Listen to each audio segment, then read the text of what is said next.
Bárbara, bienvenida al de Mesa Prod, este programa que tenemos aquí en la biblioteca. Oye, qué guay, qué ilusión me hace tenerte. ¿Qué tal? ¿Cómo estás? Pues bien, un poco resfriada, pero bueno, Es es la el tiempo de los época. resfriados. Mientras no sea gripe o otra cosa peor, estamos Pues bien. sí, toquemos madera. Bueno, Sí. Bárbara, como te decía, muy emocionado estoy de tenerte aquí en este programa, en esta última entrevista del año. O sea, contigo cerramos el año de entrevistas. Y en especial, ojo, porque ha sido, creo que te lo comenté, para mí todo un descubrimiento literario este año con Jotaro, tu novela de la que ya hablaremos después. Pero bueno, aquí nos gusta hacer un poco un viaje, ¿no? Por la vida de la persona invitada. Así que si Ujú. te parece bien, empezaríamos esta entrevista preguntándote por tu infancia. Tú naces en un Hospitalet de Llobregat, entonces cuéntanos un poco, ¿cómo son esos primeros años de vida? Bueno, pues yo nací en Hospitalet de Llobregat, una ciudad que está pegada a Barcelona. Es una ciudad litera, como suelen llamarse. Litera. Sí, ciudad litera porque, bueno, pues los de Hospitalet. Normalmente esa ciudad se creó a partir de la gente que no cabía en Barcelona, pero que Anda. tenía que trabajar en Barcelona. Entonces, pues iban como acumulándose a los alrededores de la gran ciudad. Y entonces, pues se creó la gran ciudad que es hoy Hospitalet. Somos un municipio bastante grande. Entonces, yo siempre he sido un poco friki, un poco bastante. Bien lo sabes que aquí en Cataluña teníamos en TV3 el Super 3, el 3XL, Sí. sí, que nos daban todo el rato series japonesas. Ujú. Entonces, pues claro, entre mi hermano y yo, lo que consumíamos siempre era que si Doraemon, que si Ranma, que si Sailor Decir, la Moon, mejor infancia, los que hemos tenido la suerte de verlos y verlos en totalmente. catalán. Sí, sí, totalmente. Entonces, también teníamos el Salón del Manga, bueno, y lo seguimos teniendo. Entonces, claro, todo eso fue un caldo de cultivo. Por una parte, la cultura pop japonesa y también mi padre, que no se quedaba atrás, pero era ya un poco, pues, el Japón más maduro. La literatura japonesa, un gran fan de Mishima, de toda la serie de escritores que han trabajado el género samurái, también de películas japonesas, de directores japoneses. Entonces, pues, todo eso fue conformando mi infancia. Eh, y la verdad es que luego tenía mi madre, que era la romántica de la casa no japonesa. Y bueno, ese era el batiburrillo de culturas que teníamos en casa.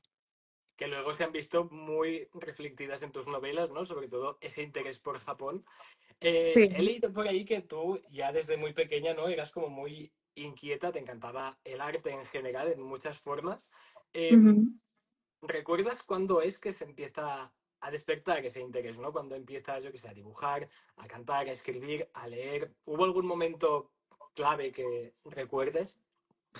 Pues es que yo llevo bailando desde los 4 años porque era la Wow. edad mínima para empezar a bailar y de ahí, claro, yo no he dejado de bailar. Sí que he hecho como mucha formación académica de baile y de distintos palos, pero todavía sigo bailando, ¿no?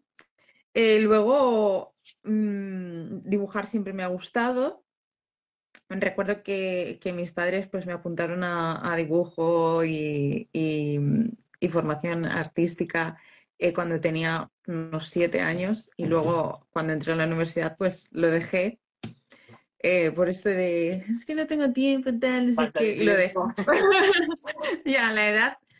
Y escribir, es que siempre he estado escribiendo cuentos y cosas así, pero creo que empecé a tomármelo más en serio cuando en mi colegio en el instituto empezaron a celebrarse els Jocs Florals Sí. y entonces pues mi profesor de primero de bachillerato me dijo que me presentase y gané el primer premio de narrativa en lengua castellana. Qué guay, oye, enhorabuena. Eh, sí, y entonces a partir de ahí pues empecé a escribir, mm, mm, en realidad empecé a escribir fanfictions. O sea, Bueno, muchos hemos pero empezado por ahí, ¿eh? También. sí, Te digo. sí, sí, pero claro, lo del tema de las fanfictions también lo que me trajo es si la gente me leía o no. Claro, el estar Claro. en Wattpad era como un feedback súper directo, si veías que gustaba, si no. Y eso luego pues, es una herramienta que te viene genial para ir madurando el estilo que quieres y el que no quieres. Pero llegó un día en el que empecé a escribir novelas más maduras y que realmente no me representaban porque veía que era como algo que todo el mundo estaba haciendo en lo que era narrativa romántica, Era un poco en los mismos sitios de de lanzarte a Inglaterra, lo Irlanda, comercial, ¿no? Escocia. Sí, sí, era como, todo era como ambientado en Inglaterra, Irlanda, Escocia, todo Sí, sí. muy película romántica que dan en Antena 3 cuando llueve, y que está muy bien, es algo que está muy bien, que se vende mucho, que yo lo consumo, pero que al final no me veía escribiendo en ese registro. Y entonces volvía como a mis orígenes, y esto fue pues a raíz de la pandemia, cuando dije, un poquito antes de la pandemia, porque el primer libro, Gaijin, Sí. eh, lo hice como una forma de mm, liberarme de los estudios del máster de profesorado que estaba haciendo toda la parte en 2019. Entonces, cuando no quería estudiar, me ponía a escribir. Creo, Y creo que se ¿qué? me ha quedado la imagen congelada. No sé si tú me ves. Yo me veo Sí, congelado sí, ahora. yo te veo, yo te Perfecto. veo. Pues Vale. estaba diciendo que cuando estaba en el 2019, Sí. en el diciembre del 2019, es que pues cuando no quería estudiar, me ponía a escribir. Entonces surgió Gaijin, que fue la primera novela, y a partir de ahí. Jo, has comentado varias cosas que creo que son muy destacables, ¿no? Sí, De todo lo que has contado. Por un lado, creo que qué guay, ¿no? Que tu entorno, creo que esto hay que celebrarlo. Siempre parece que te han inspirado, ¿no? Pues si te gusta el arte, apuesta por ello, que por desgracia es algo que no pasa mucho, ¿no? Que a veces siempre nos dicen sí. esto de algo artístico, no, mejor un plan B, o sea que por este lado, jo, qué guay que desde casa, incluso los profesores también, siempre te hayan empujado, ¿no? Un poco a cumplir tus sueños. Sí, sí, o sea, yo en ese plano me siento súper afortunada porque es cierto que me decían, pero tú estudia una carrera, ¿eh? Tal, no sé qué.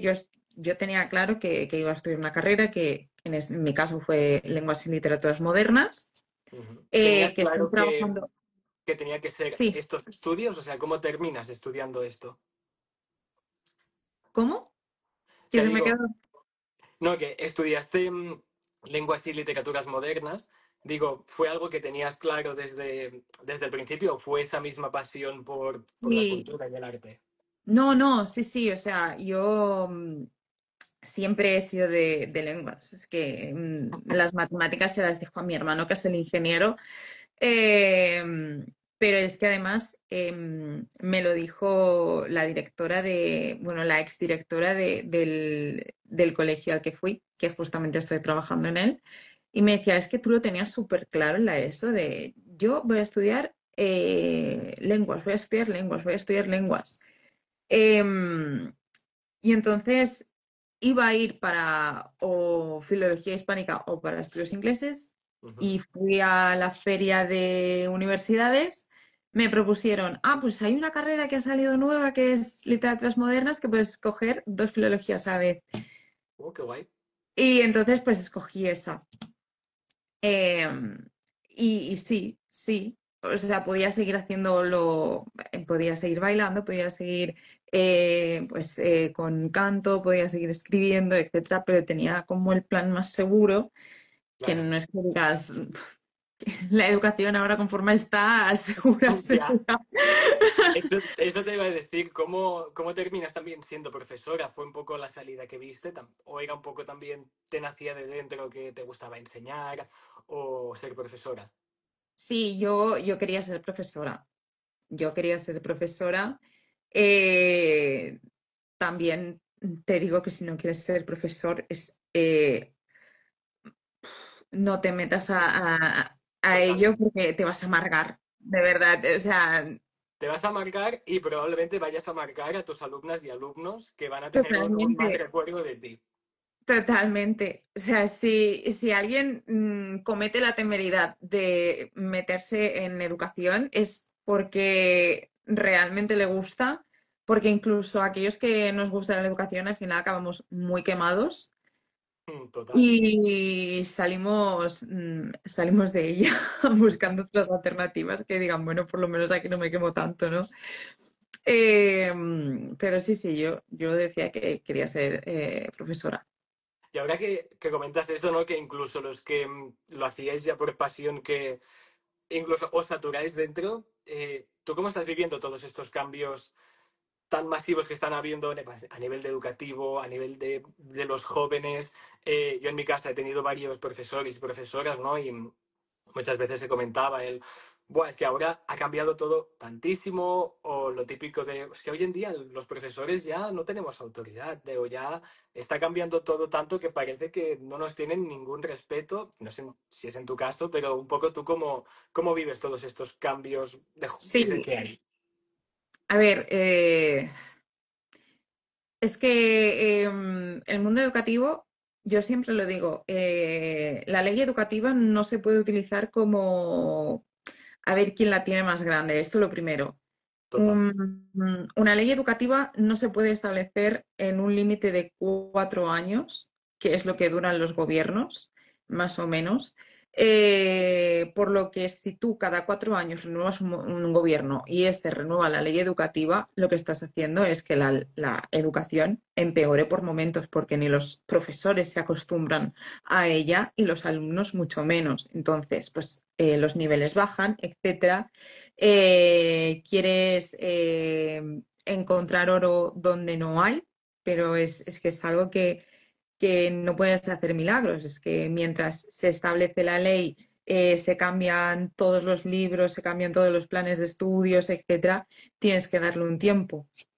Eso para empezar. Luego, los profesores estamos muy desprotegidos Ujú. tanto a nivel de instituciones, porque es cierto que, que se quiere hacer una escuela inclusiva, yo lo veo súper bien, pero si nos pones a 30 alumnos, 35 alumnos en una clase, lamentablemente tampoco podemos dar una educación de calidad, Claro. ya sea a un niño que tiene TEA, que tiene TEL, o a un niño pues que no tiene nada y solamente es movido y quiere que le atiendan, ¿no? Claro, que sea inclusiva, pero que al menos os den los recursos Claro, necesarios para que lo sea.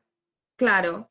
Y entonces, pues a veces nos encontramos como con la espada de contra la espada de la pared de eh, el gobierno no nos entiende, luego hay algunos padres, lo siento mucho por las familias que no nos entienden, porque todos queremos que nuestros hijos sean los mejores y los que descubran la Coca-Cola. Yo esto lo entiendo. O sea, si yo fuese madre también diría que mi hijo es el mejor, aunque haya quemado el colegio, ¿no?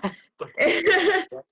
No, esto yo lo entiendo. Entonces es una situación difícil que quema mucho. Y bueno, pero yo creo que lo primero que se tiene que hacer es mirar que las leyes educativas no se retoquen tanto, eh, que es la base fundamental para poder tener una educación de calidad y luego cuidar a los profesores, porque así se cuidan a los niños. Jo, qué importante esta reflexión, porque creo que hay mucha gente que se les olvida, ¿no? Que enseguida culpan a los profesores y se les olvida que hay todo el mundo detrás. ¿A ti esta situación alguna vez te ha llevado a perder un poco la vocación o la ilusión por tu trabajo o por el momento lo has llevado bien? No, yo, a ver, yo lo hablo abiertamente porque además es una época en la que me ayudó también Jotaru. Yo sufrí una depresión, Ujú. también sufro ansiedad y justamente fue pues por un pico muy alto de ansiedad que tuve, pues caí en depresión. No pude trabajar durante un trimestre y medio. Y es que estaba completamente paralizada, que ni siquiera podía, no sé, veía a un alumno por la calle y me echaba a temblar y yo es que tenía devoción por esos niños, era mi primer año en esa escuela, etcétera, y me decían, pero ¿qué te pasa? ¿Por qué no puedes venir?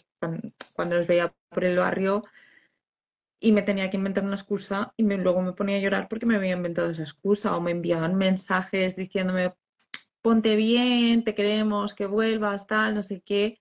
Y yo no podía ni siquiera contestar a esos mensajes con un gracias, Ya no ¿no? tenías energía ni para sentirte agradecida, ¿no? Por el cariño un poco. Ya te sientes culpable, no tienes energía, te sientes culpable, te sientes incapaz.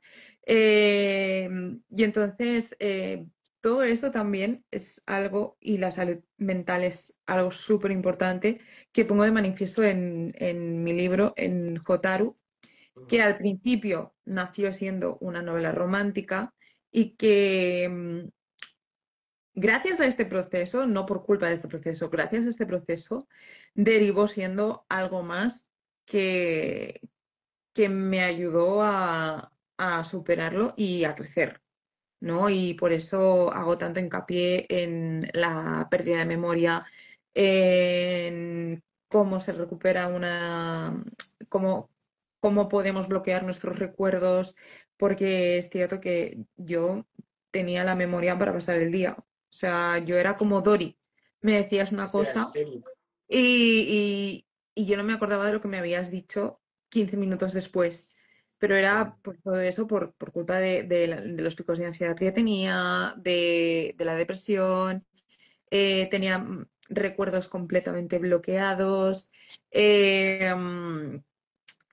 Y bueno, todo esto, pues además de indagar para saber cómo funcionaba la memoria, etcétera, y también quedarme un poco tranquila de no te estás volviendo loca, no te estás volviendo demente, no tienes un principio de amnesia, Ujú. ¿no?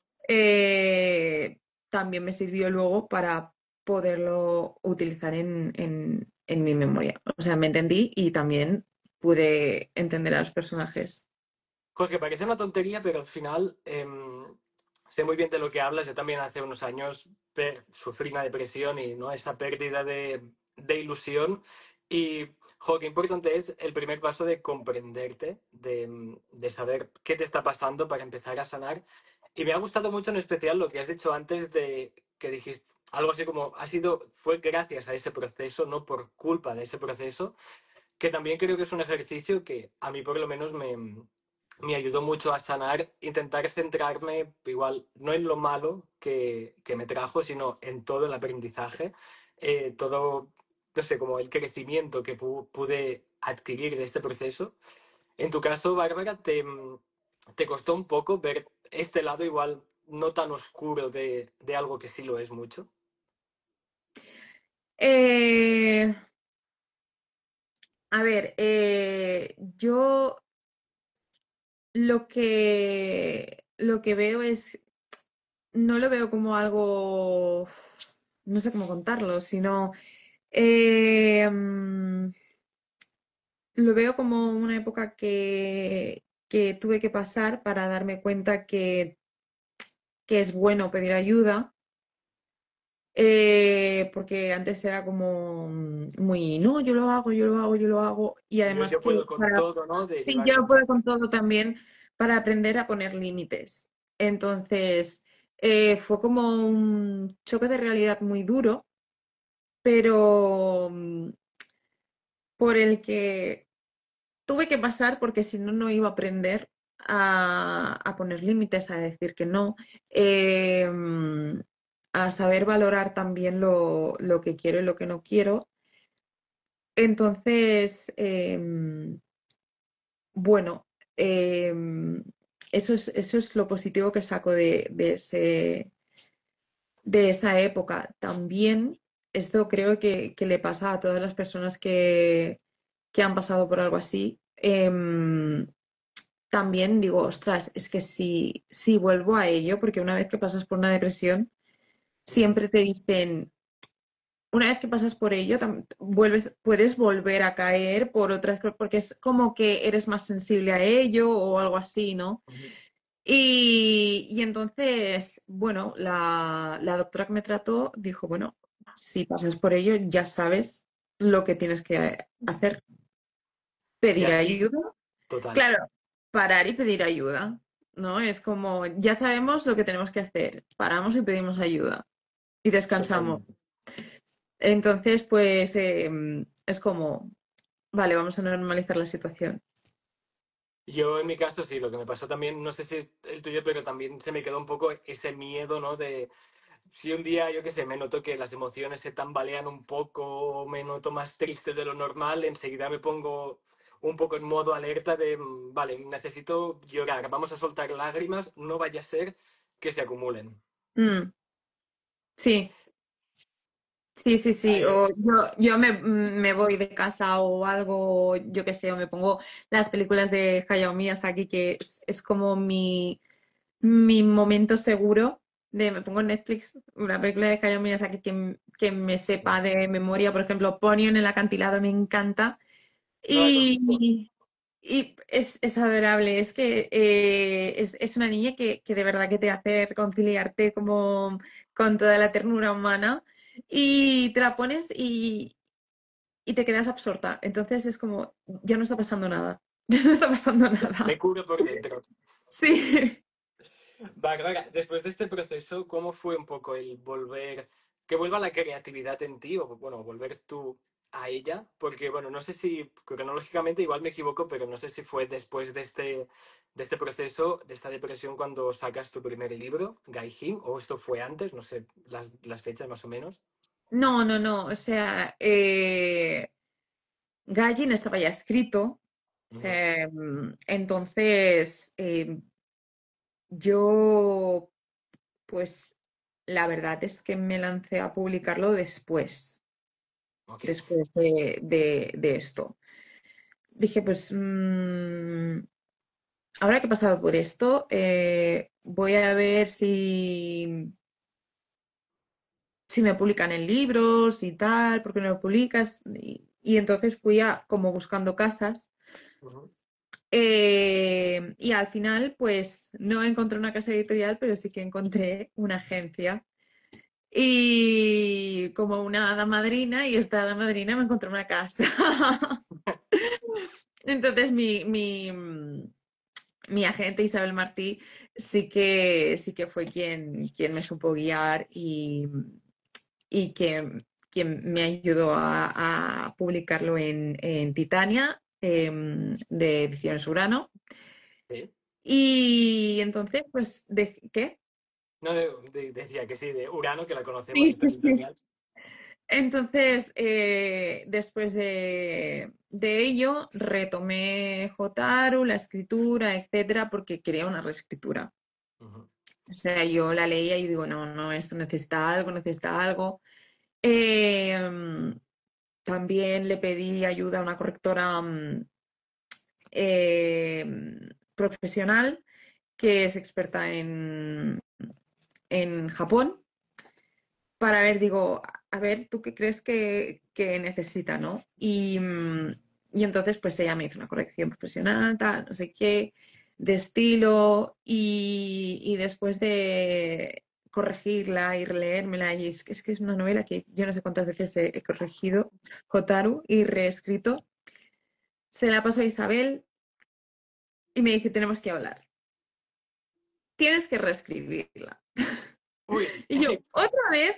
¿Cómo te Yo tomaste esto? después, yo después de la reunión con ella me dice, yo le veo potencial, pero es que tienes que reescribirla porque el principio no me engancha y si no me engancha a mí, no le vamos a echar al editor y no la vamos a publicar nunca. Y después de esa reunión yo recuerdo ponerme a llorar como Ay, una loca porque a mí esta novela me encantaba, yo tenía muchísimas... digo, pero si es que tiene muchísimas posibilidades, de verdad, tenéis que claro, apostar para por ti ya ella. Tenéis que estaba apostar como perfecta, ¿no? Ya era... Claro, es que yo de verdad que digo, pero es que de verdad que es mi obra maestra de todas las que he hecho. Una. Es mi obra maestra, de verdad. Y dice, mira, si tú le haces esto, tal, no sé qué, no sé cuántas. Y entonces lloré esa tarde y por la noche hablé con la almohada y dije, va, creo que sé cómo solucionarlo. Y me puse a reescribirlo, toda esa semana estuve reescribiendo, tal, y luego se lo envié a Isabel, que me dice, vale, envíame la propuesta editorial. Y dice que la vamos a enviar a estos sitios. Wow. Y uno era Plaza de Janés. Y digo, no me lo van a coger. O ¿En sea, serio? y además estábamos hablando de verano, que en verano no te cogen nada. O Ujú. sea, verano es la fiesta Ya, patronal de los editores, ¿sabes? Es que total. no te miran nada. Entonces, pues creo que fue septiembre cuando le digo, oye, que Isabel, ¿qué sabemos? Dice, pues que te han dicho que sí de Plaza de Janes. Y yo, ¿qué? Pero, ¿cómo fue ese momento para ti? O sea, ¿qué pasó por tu cabeza? Es que pasó de todo. Yo ya estaba trabajando, o sea, ya había empezado en octubre. No, fue en octubre, creo. Eh, mm, Tuve que pasar una entrevista porque todavía no habían dicho el sí definitivo. Entonces yo iba a la entrevista con es un bueno, vale, vamos a ver esta chica, Ujú. ¿qué tal? Imagino que Y entonces muchos estaba nervios, ¿no? Decían claro, eso. yo estaba con Alberto Marcos, que es mi editor, y dice, bueno, a ver, te estoy haciendo esta entrevista, pero todavía no tenemos el sí definitivo porque esto pues funciona como un tipo cadena. Nos ha gustado mucho tu novela, escribes muy bien, tal, no sé qué. Pero te voy a hacer una entrevista. Digo, vale, pues como una entrevista de trabajo. Jolín, qué presión. Y yo, madre mía, ¿qué me va a preguntar? Contesté todo lo mejor que pude y dice, muy bien, pues ya te diremos algo. Entonces yo venía del instituto, venía en el autobús, cuando me llega un correo que me dicen, te han aceptado la novela. Pa. Yo me puse a llorar en el autobús. O sea, Ay, bueno, es me que puse, pero me puse a llorar muy fea, además. O sea, claro, es que venía con una migraña horrible, pero horrible, horrible. Era por la tarde, con las gafas, con el pelo sucio, tal, de venir de trabajar. Entonces me llega este mensaje, me pongo a llorar. Digo, cualquiera que me esté viendo en el autobús dirá, pero bueno, esta mujer, ¿qué le pasa? ¿qué le está pasando? Porque además tenía un ugly cry como Kim Kardashian, el meme de Kim Kardashian. O sea, es que era Sé cuál horrible. Y dices. entonces llegué a mi casa, me fui a, al lugar donde trabaja mi madre, a la mercería, y con el mensaje, y digo, mira, mamá, lo que me han dicho. Y Buah. bueno, fue tremendo. Fue Imagino también que ese episodio, ¿no? Que dices que te pusiste a llorar, imagino que también estaba muy presente la Bárbara que había pasado por esa depresión, ¿no? Este proceso en el que Jotaro, esa historia, había sido, en cierto modo, por lo que nos has contado, su salvación. Sí, sí, sí. Bueno, es que había pasado ya mucho tiempo. Es que te estoy hablando, pues a lo mejor cuando yo sufrí la depresión fue en 2021, Jotaro sale en 2025. Eh, pues cuando publicas un libro, con el primero también hubo muchísimos altibajos porque, bueno, pues es la primera exposición, no sabes si lo estás haciendo Claro. bien, si lo estás haciendo mal, tienes muchas expectativas, empiezas a dudar de ti misma. Entonces,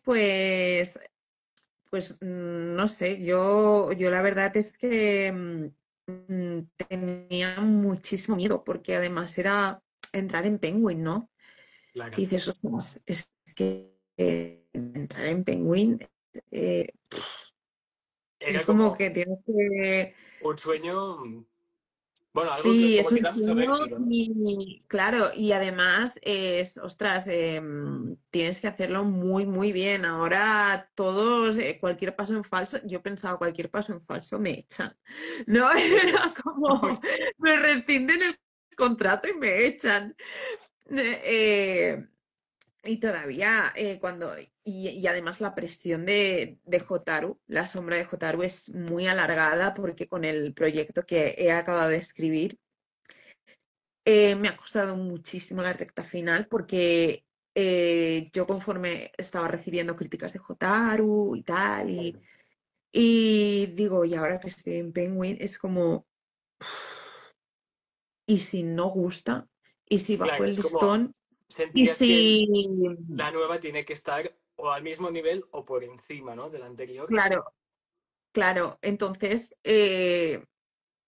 tú misma te vas poniendo presión, los lectores te van poniendo presión, pero que ellos no lo hacen inconscientemente, sino Claro. tú eres la que te vas creando la presión de los lectores y estas cosas. Entonces es un no quiero defraudar a nadie, no quiero defraudar a nadie, no quiero defraudar a nadie. Y al final el proceso creativo se vuelve algo Duro. En duro, algún- muy eh, duro.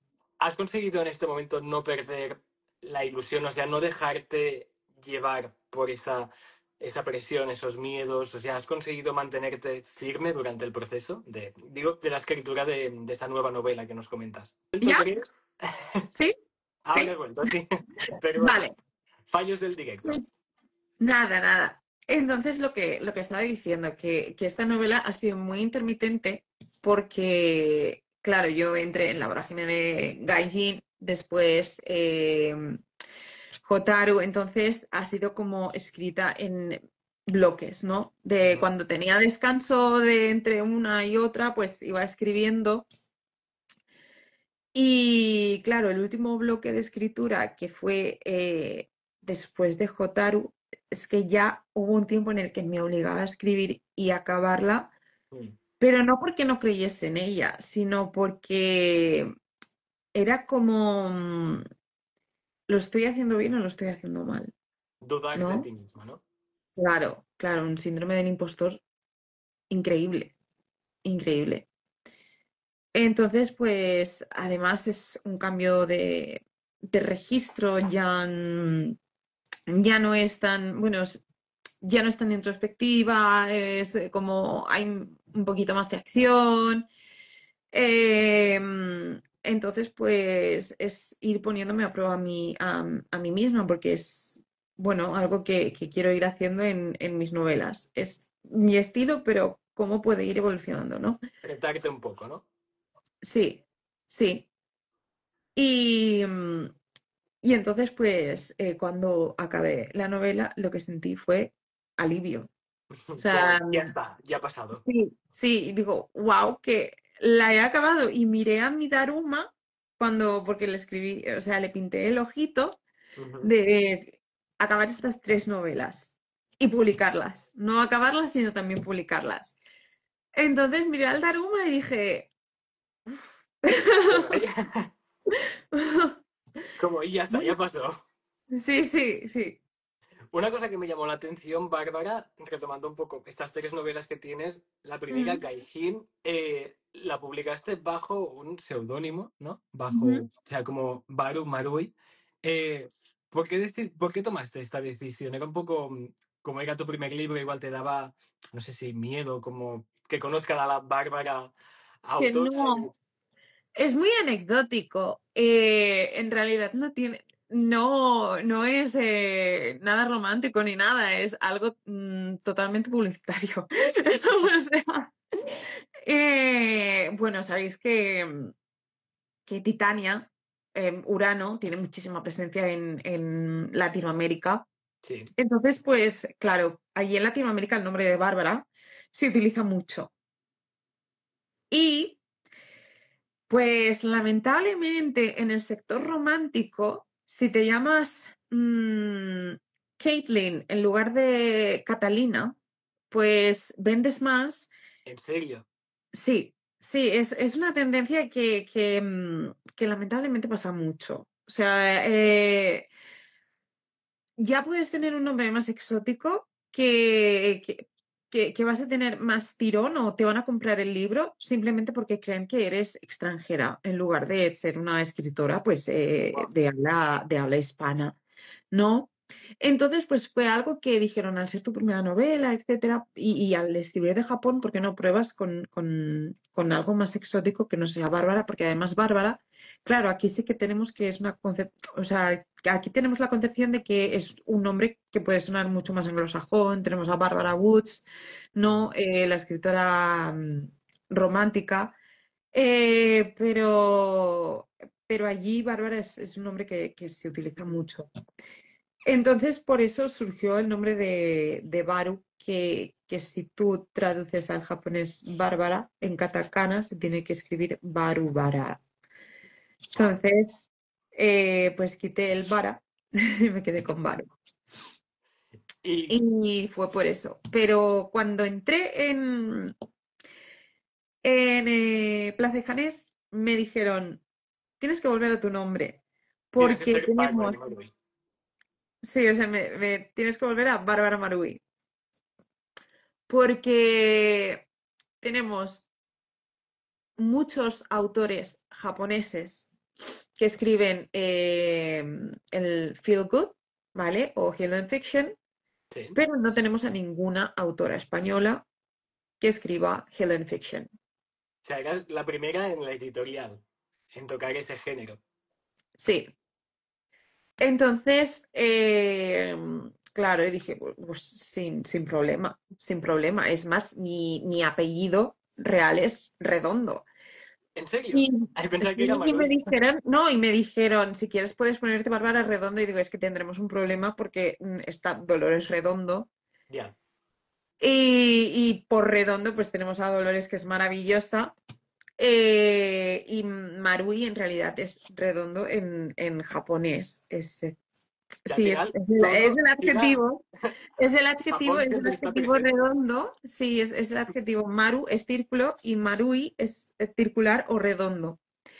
Entonces dijeron, ah, bueno, pues te mantenemos el apellido porque además suena bien, tal, no sé qué. Y es cierto que pues está Dolores Redondo y si te sientes incómoda por ello, pues digo, a ver, incómoda no, pero ostras, es que las comparaciones son odiosas. Ya. Estarían allí. O Sí. sea, para la gente que nos está viendo, que nosotros hemos hablado mucho de Jotaro, igual hay gente que no conoce todavía esta pedazo de historia que, o sea, Sí. yo animo a todo el mundo a que la lea porque de verdad, Bárbara, o sea, yo creo que aparte de ser una historia preciosa, que está súper bien escrita, también creo que es un tipo de literatura muy necesaria. O sea, yo leyéndolo lo pensaba, ¿no? En esos tiempos que vivimos en el que parece que estamos rodeados de pesimismo, de malas noticias, que todo se ve mal. Yo creo que novelas así son tan necesarias que, no sé, yo lo sentía como un abrazo emocional de decir, madre mía, qué bonito lo que estoy leyendo. Así que enhorabuena de verdad por esta historia, que animo a todo el mundo a que la lea. Y has comentado antes, ¿no? Que es un tipo de novela healing fiction. eh, para quien no lo sepa, ¿no? Tipo de ficción que te cura, que te sana. Para ti, ¿qué significa el healing fiction, más allá de su definición? Pues Hidden Fiction, eh, a ver, todo el mundo piensa que cuando hablamos de Healing Fiction nos viene el feel good y nos vienen gatitos, nos vienen cafeterías bonitas, papelerías, tal, no Y sé qué. también es un tipo de historias que están muy en auge también Sí, últimamente. o sea, está súper en auge y está súper de moda. Y entonces, pero en realidad, Healing Fiction es un tipo de literatura que pone por delante las emociones humanas a la trama en sí y que hace que el lector, a través de las emociones de los personajes, vaya también reflexionando sobre sus propias emociones y haciendo como una especie de examen de conciencia. Ujú. Y bueno, pues permitiéndose sentir sin ningún tipo de filtro aquello que a veces, pues por estar en público o por no tener un momento para sentarse y relajarse, no se permite sentir, ¿no? Entonces, por eso creo que el término healing, el término curar, es más por el darte a ti el privilegio de poder sentir cuando vivimos en una sociedad que va tan deprisa que ni siquiera Además, nos da tiempo de gozar de esos pequeños instantes, de esos momentos, eh, y que también nos deja repasar aquellas memorias y aquellos recuerdos que realmente nos hacen felices, tampoco ¿no? también muchísima introspección propia. Sí, sí. Entonces, claro, es esto, es el examen de conciencia que puedes hacer tú, es encontrarte contigo mismo, por eso en realidad es una curación porque la novela es encontrarte contigo mismo. En realidad te estás leyendo otros personajes, pero son personajes que te están poniendo un espejo en el que dices, ostras, pues yo esto lo he sentido alguna vez, o si yo estuviese en esta situación, ¿cómo lo sentiría? ¿No? Y te pueden hacer muchas preguntas, y te puedes hacer muchas preguntas a través de estos personajes. Ujú. Por eso la healing fiction no solamente tiene esta parte de feel good que te hace sentir bien, pues con los gatitos, con las cafeterías, ¿no? También hay otras novelas que son pues un poquito más introspectivas y que al principio te rompen, pero luego te vuelven a recolocar, como los quiroprácticos. Para quien no lo sepa, Bárbara, en esta historia nos presentas a Sella, un médico que padece una enfermedad, esto no es spoiler, se cuenta al principio, y que por un motivo pues termina viviendo en su pueblo natal. Un elemento muy importante en esta novela son las luciérnagas, que no voy a decir nada para no desvelar, pero ¿qué significan para ti? ¿Qué simbología tienen las luciérnagas? Eh, para mí las luciérnagas siempre han sido como un símbolo de infancia, de libertad, esta libertad que siempre sentimos en verano.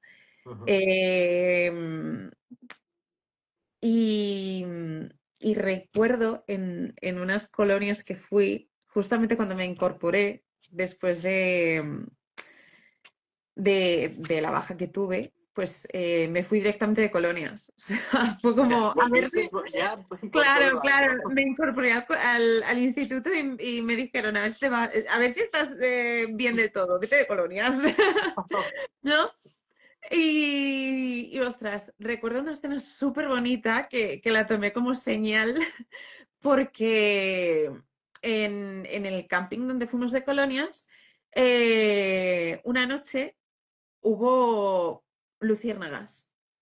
Y entonces se veía todo el campo con pequeñas Guau, lucecitas, súper bonito y estaban todos los niños en silencio por una vez. que no O lo están sea, nunca. estaban todos en silencio viéndolas. Y yo ahí sentí una paz, sentí una alegría, sentí, no sé, fue como un batiburrillo de sentimientos preciosos, eh, increíblemente bonitos que no sabría discernir qué era qué, Era como pero una me hacía explosión sentir, de... claro, me hacía sentir muy bien y muy en paz. Entonces, cuando veo una luciérnaga es que me siento muy bien y muy en paz, porque es como, no sé, que está ahí volando, flotando tranquilamente y tú solamente tienes que mirarla Y ya está. Es y ya como está. darte tu Sí, tiempo, un momentito. sí, date tu tiempo un momentito. Bárbara, para ponernos un poquito, no sé si filosóficos, reflexivos, si por un momento pudieses hablar con esa Bárbara niña que empezaba a crear sus cuentos, sus historias, ¿qué le dirías? Pues que confíe un poquito más en ella, que tenga más fe, porque las cosas al final, trabajando y sin cansarse, eh, salen. Que no hace falta no llevarse tan al límite a veces, ¿no? Que es más hacer Sí, poco pero bien, que no querer mucho, mucho, sí. mucho y arriesgarlo. Y sobre todo que no se cierre tanto en ella misma, que claro, que por cerrarse tanto en ella misma, pues al final te haces daño a ti, sino que se exprese más. Y por el contrario, mirando hacia adelante, que ya nos has contado un poquito lo que se Sí. viene, pero cuéntanos más, Bárbara, cómo se te presenta, ¿no? Pues el 2026, los futuros meses, ¿qué hay hacia adelante? Pues mira, hacia adelante, yo creo que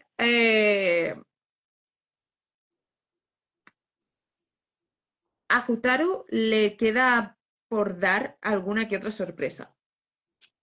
Ok. O sea, esto es lo único que puedo decir, que a Jotaro le queda por dar alguna otra sorpresa. Em, y, y lo que venga, pues lo tomaré como venga.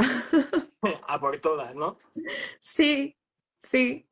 No es que tenga pensado sacar nada en 2026, porque, bueno, pues el proyecto está en fase de corrección.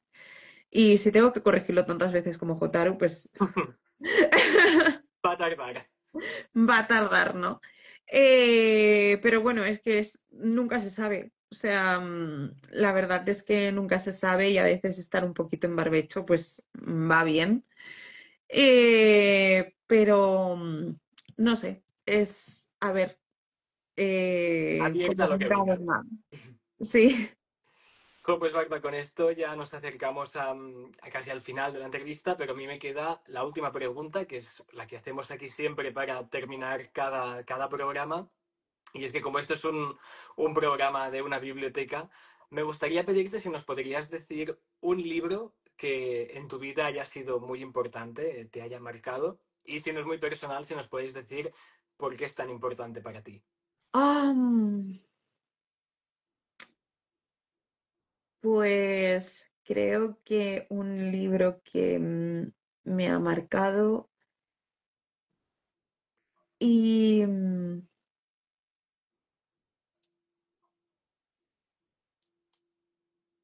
voy a decir el título mal porque siempre lo digo mal. O sea, Luego lo buscaremos. eh, Un grito de amor Ujú. desde el centro de la Tierra, Ok.